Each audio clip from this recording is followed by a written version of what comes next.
In the early 1960s, the chairman of the Joint Chiefs of Staff, Ella Lemonser, concocted a plan for false flag operations as a pretext to invade Cuba and for war with the Soviet Union. In Operation Northwoods, they planned to hijack jets by remote control, crash them, and blame the attack on Cuba. There were many other terrorist attacks they planned to carry out that were contained within the document. One scenario mentioned was the destruction of a U.S. naval vessel that was to be blamed on a foreign power as a pretext for war with any enemy they picked.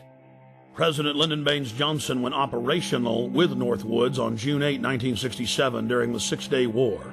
During the Six-Day War between Israel and the Arab nations, the USS Liberty was sent by Johnson to collect electronic intelligence in the eastern Mediterranean. The clearly marked U.S. intelligence ship was 14 miles off the coast of Israel in international waters. A short time after the air attack had been completed,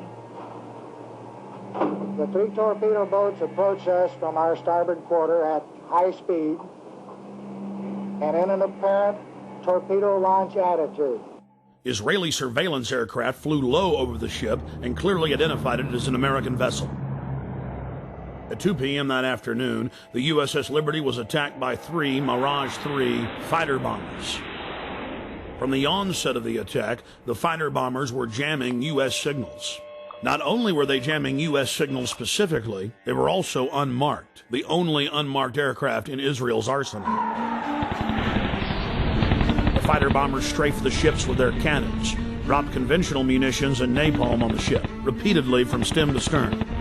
After the Mirages had done their work, the ship was hit by medium bomber Dassault missiles carrying napalm and other munitions like white phosphorus. The USS Liberty was then attacked by 3 Israeli torpedo boats bearing Israeli flags. The torpedo gunboats opened fire with high-caliber machine guns and launched torpedoes. A single torpedo struck the ship, blowing a hole in both sides, entering the ship and leaving a 30-foot exit hole when it exploded. Then the torpedo boats began strafing life rafts in the water, an international war crime. While all of this was happening, the oversized American flag flew clearly above the ship.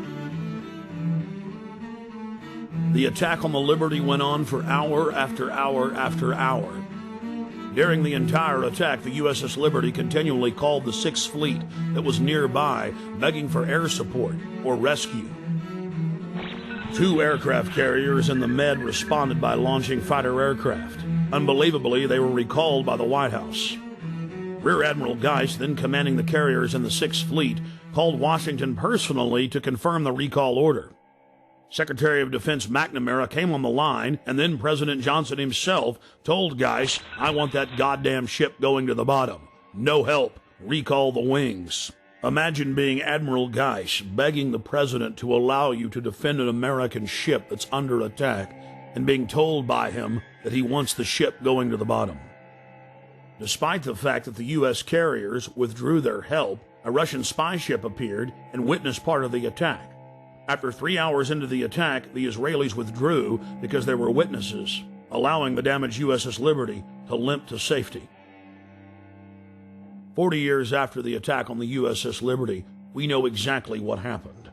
I've interviewed former chairman of the Joint Chiefs of Staff, Admiral Thomas Moorer. I've interviewed the admirals that were on the line who heard what President Johnson said. I've even talked to the head JAG officer of the Navy who was ordered to falsify the reports and cover up what had really happened. One of the Israeli pilots has gone public as well, saying that 3 times he refused over his radio to headquarters to attack the ship, saying clearly that it was an American ship in international waters and an ally. He was ordered under threat of court-martial to engage the ship.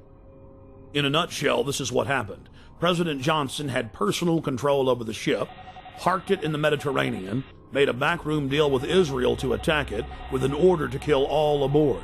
Then the attack on the ship was to be blamed on Egypt. The U.S. would enter the war and take over the entire Middle East.